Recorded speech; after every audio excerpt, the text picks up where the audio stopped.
On the news, National Assembly passes 2023 budget, raises estimates by 1.33 trillion naira.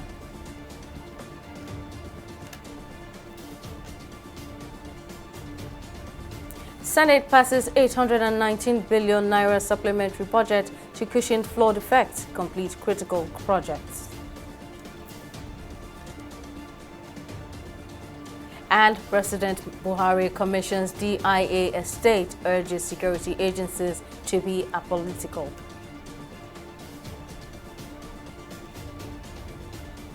Many thanks for joining us on News Now at this hour. I'm Simisola Adigun. The House of Representatives has passed the 21.83 trillion naira budget for the 2023 fiscal year. The appropriation bill was passed by the lower legislative chamber on Wednesday after the chairman of the Committee on Appropriations, Mokhtar Betara, presented a report. This shows an increase of 1.32 trillion naira from the 20.51 trillion naira budget proposal of President Muhammadu Buhari. In October 2022, President Muhammadu Buhari presented a 20.51 trillion naira 2023 budget proposal to the National Assembly. Out of the figure passed, 6 trillion naira is for debt service, 8 trillion naira is for recurrent expenditure, while the sum of 5 trillion naira is for the contribution to the Development Fund for capital expenditure. The Nigerian Senate has approved and passed the supplementary budget of 819 billion naira for the 2022 fiscal year on Wednesday, December 28, following a report presented by the chairman of the Appropriation Committee, Jibrin Barawo, during plenary session. The Senate's decision to approve the supplementary budget followed a request by President Muhammadu Buhari last week.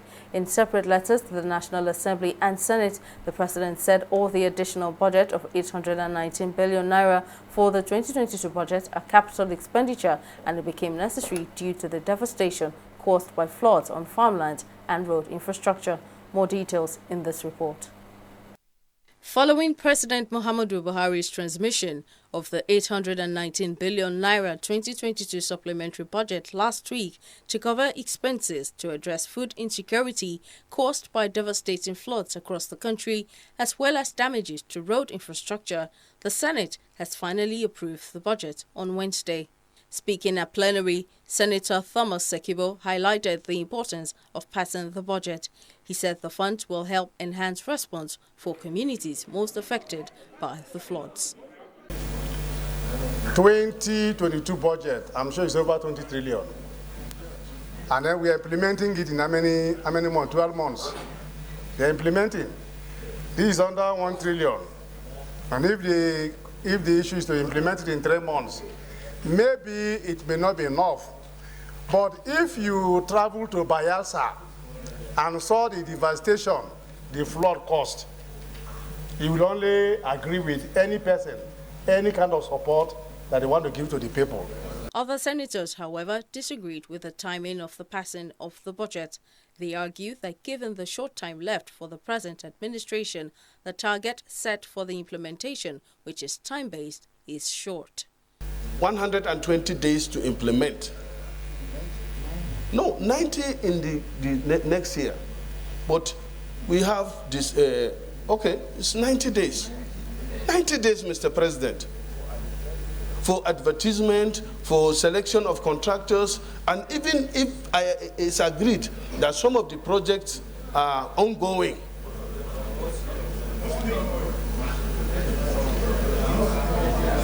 let's agree that it is ongoing. That means that these monies will have to be spent within 90 days. There are projects that will last 3 years. And we cannot say because of the 90 days extension of this year's budget, we should jettison this provision which we have provided to take care of an emergency. After the mild uproar, the supplementary budget was passed, while President of the Senate, Ahmad Lawan, announced how the budget will be allocated. The Senate also amended the 2022 Appropriation Act in order to extend the implementation year from December 31, 2022 to March 31, 2023 in a bid to complete ongoing projects. Simisola Adigun, TV360. Well, to speak more on this, financial economist Paul Alaje joins me via phone call. Now, Mr. Alaje, it's quite unusual for parliamentarians to sit at this time of the year because they are supposed to be on holidays. But then again, the budget has been passed. Did the determination of the Senate come as a surprise to you?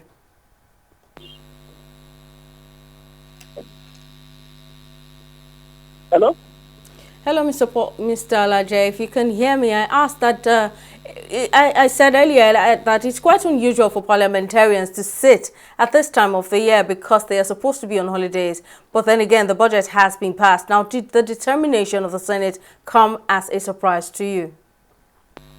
Well, yeah, I can say I have mixed feelings. I was not really surprised. I was surprised at the same time.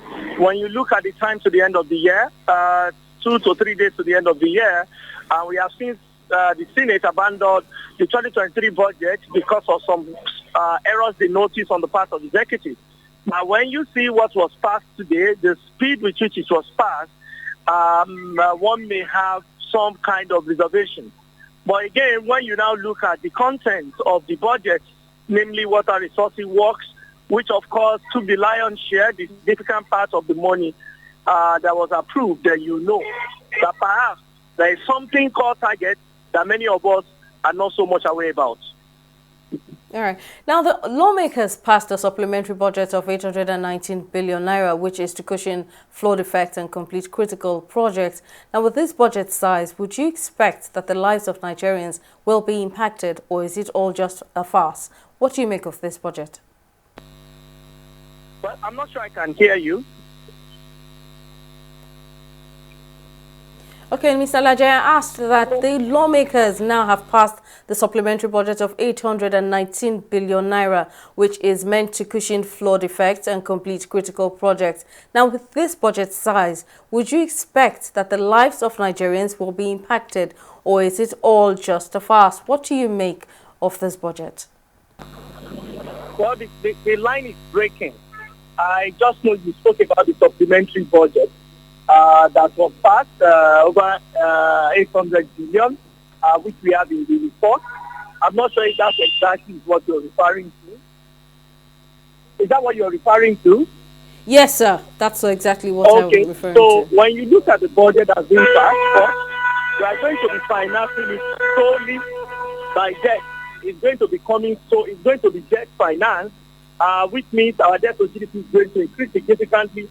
Revenue to debt, we're also going to be worse off. We've seen the good intention on the part of government to complete some ongoing projects, as it has been mentioned by government. The real thing is, for most of the monies we are collecting, how are we going to pay back? I also need to encourage those in authority to know that, yes, it's important for us to improve expenditure. But what seems to be more important now is how we generate enough revenue to finance most of this expenditure that are very critical. I also think that at this time of the year, it will just make sense for authorities to push this money to 2023 budget. But maybe because of bottlenecks that usually experience when a new budget is being passed, going through some normal processes and procedure, maybe that is why this one, quote and unquote, was fused in into 2022. What we know is that this adjustment cannot happen until 2023. And I also think because this 2023 budget has been rejected, returned back to the to the executive, as the legislature decided to pass this. We have seen insinuation from different headquarters that this budget being passed could be used for election. But we assume that what government said this money will be used for is what it will be used for, without having some guesses. But of course, government has recently launched an app which you can use to track expenditure and also performances of projects.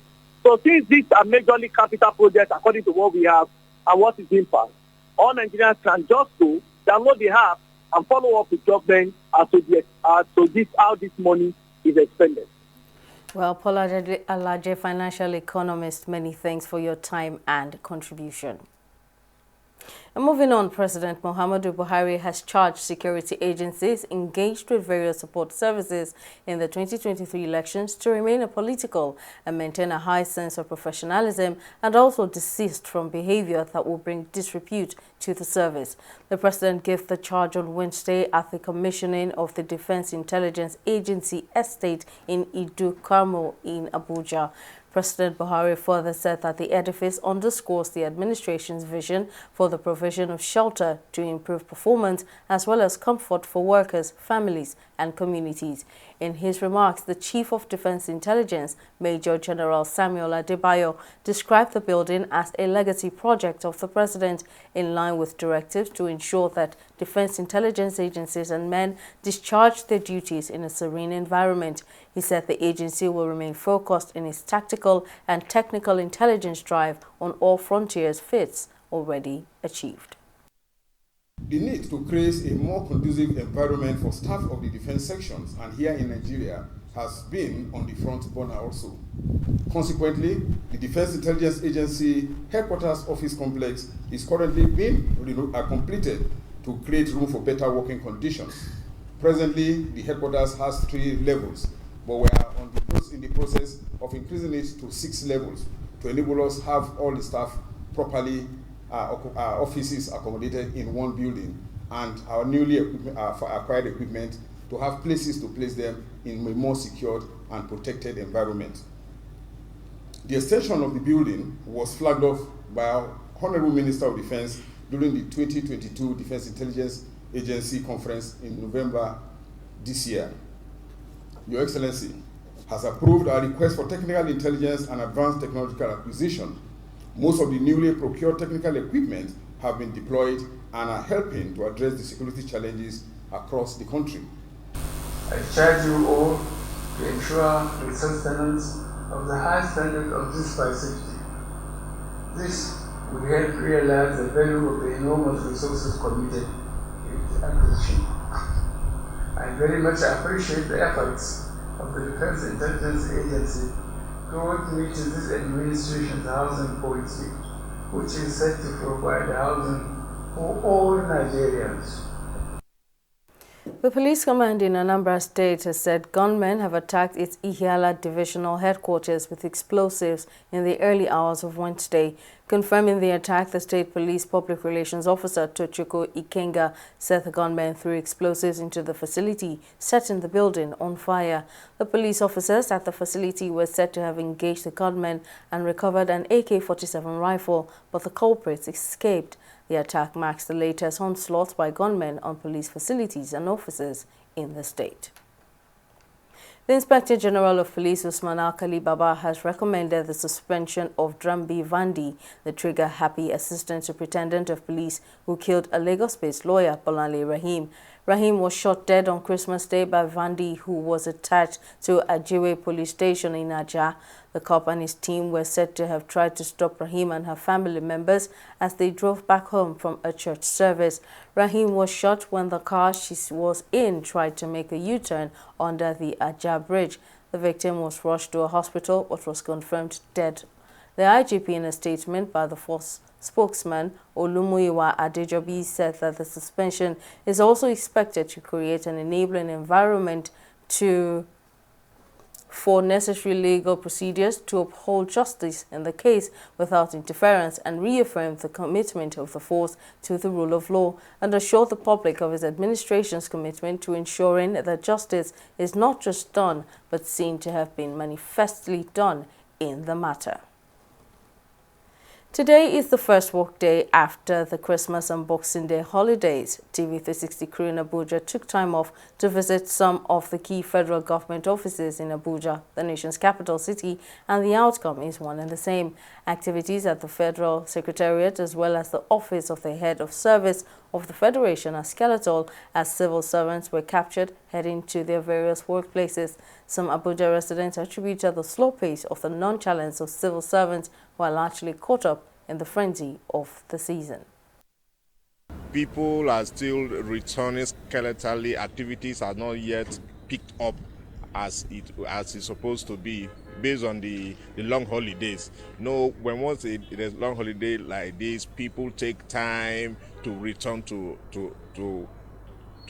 workplaces. Many of our staff travel outside the state. You understand? So they might be taking off maybe because of there's another public holiday next week. That is on Monday. Then maybe they will relax maybe next week before they should come back. But due to what I'm saying, that because of that individual differences, some people doesn't mind. They think, or maybe the resumption day that people need to be around, they are taking, there's nothing on it. You can see it. Everybody is trooping in to the office. Anybody who say that civil servant doesn't resume to the office is not true. We're in the office, and that's why I'm here. And leave is very, very compulsory. At least in a year, you can have a leave. You will have a time to rest. And from the beginning of January, so at least someone works till December, you need to have a time of a rest. We know civil servants are already in the office. Today, they say everybody should resume, which some people are in leave. Likewise, me, I'm on leave. I say, let me just come. A lot of people traveled. The few people that didn't travel, the hangover of the season is still hanging around, hovering people. So that's one of the major causes. And yesterday is still part of the holidays. Then today, probably tomorrow, the population will increase. Well, we'll take a break here, but still to come. Telcos threaten to withdraw USSD services over 80 billion naira debt owed by banks. We'll bring you details of the story and more right after this break.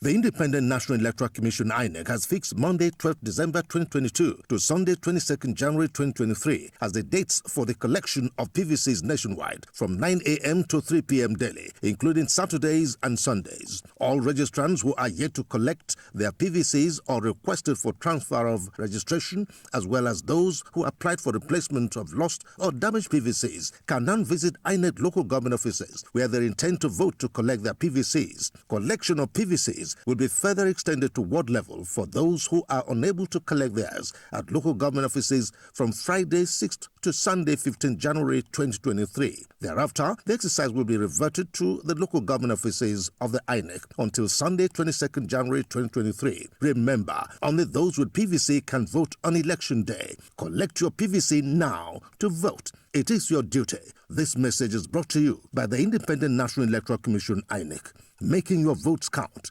consolidating our democracy. Welcome back. Now here is a recap of some of our top stories tonight. The House of Representatives has passed 21.83 trillion naira as budget for the 2023 fiscal year. The appropriation bill was passed by the lower legislative chamber on Wednesday after the chairman of the Committee on Appropriation, Mokhtar Betara, presented a report. This shows an increase of 1.32 trillion naira from the 20.51 trillion naira budget proposal by President Muhammadu Buhari. We also told you that the Nigerian Senate has approved and passed a supplementary budget of 819 billion naira for the 2022 fiscal year on Wednesday, December 28. In separate letters to the National Assembly and Senate, the President said all the additional budget of 819 billion naira for 2022 are capital expenditure, and it became necessary due to the devastation caused by floods on farmland and road infrastructure. Now, in case you missed any of our news bulletins or for more updates, do log on to our website on www.tv360nigeria.com. You can also follow us on our social media platforms on Twitter, Instagram and YouTube at TV360 Nigeria. On Facebook, we're at TV360 Online.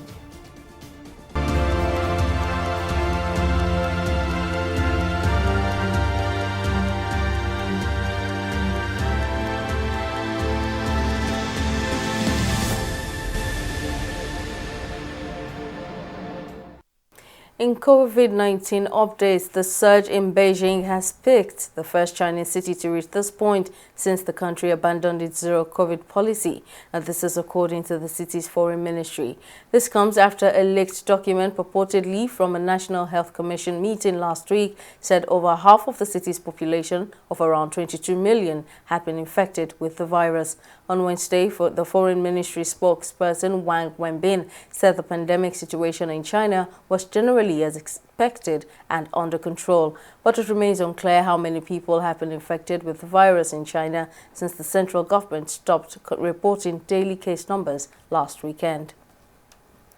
The U.S. government may impose new COVID-19 measures on travelers to the United States from China over concerns about the lack of transparent data coming from Beijing. U.S. officials said this on Tuesday. The move comes after Japan, India and Malaysia announced stepped-up rules on travelers from China in the last 24 hours, citing a rise in infections there. Official statistics, however, showed that only one COVID death in the 7 days to Monday, fueling doubt among health experts and residents about the government's data. We'll take another break here and return with more stories in business and sports. Stay with us.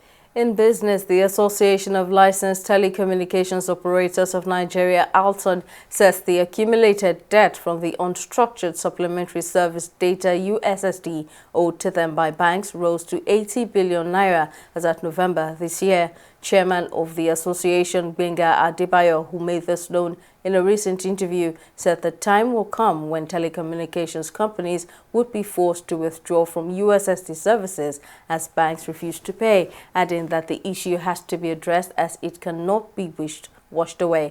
Deposit money banks, DMO and telecom operators have been at odds since 2019 over non-remittance of USSD fees. The National Bureau of Statistics says the average cost of domestic flight tickets in Nigeria increased to 73,267,000 naira in 1 year. The NBS disclosed this in its recent Transport Fare Watch report for November 2022 released on Tuesday. The latest figure shows that airfares increased by 36,245 naira, which also represents a growth of 97.90% year on year. We'll take a break here again and return with stock market reports. Stay with us.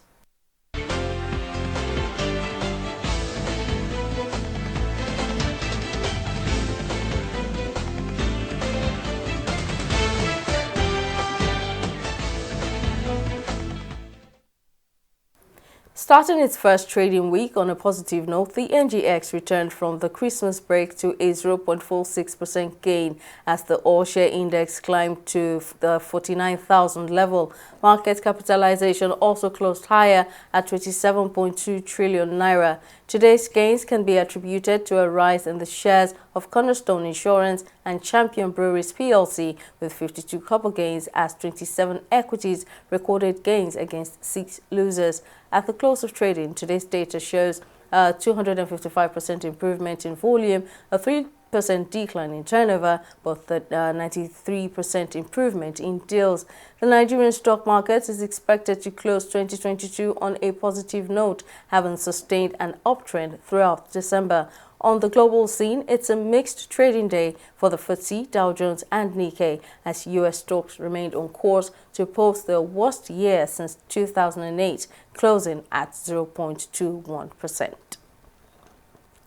On the global scene, Pope Francis has asked for prayers for his predecessor, Benedict XVI, saying he is very sick. The Pope made the surprise appeal on Wednesday at the end of his general audience without giving any details. Benedict, 95, resigned from his post due to advancing age in 2013, becoming the first Pope in about 600 years to do so. He formally stepped down on February 28th that year, moving temporarily to the papal summer residence south of Rome, while cardinals from around the world came to Rome to choose his successor. In sports, Novak Djokovic and Rafael Nadal will kickstart their 2023 campaigns this week in Adelaide and Sydney, respectively, with the superstar veterans and great rivals eyeing up yet more Australian Open glory. With the pair sharing 43 Grand Slam titles between them, Djokovic has 21 and Nadal 22. The scene is set for an epic showdown at Melbourne Park in January. Nadal is the defending Australian Open champion and Djokovic is a 9-time winner. Djokovic returns down under for the first time since being sensationally detained and then deported ahead of the 2022 Australian Open because of his refusal to get vaccinated for COVID-19. Well, that's our package this evening. Thank you for staying with us. I'm Simisola Atiku. Bye for now.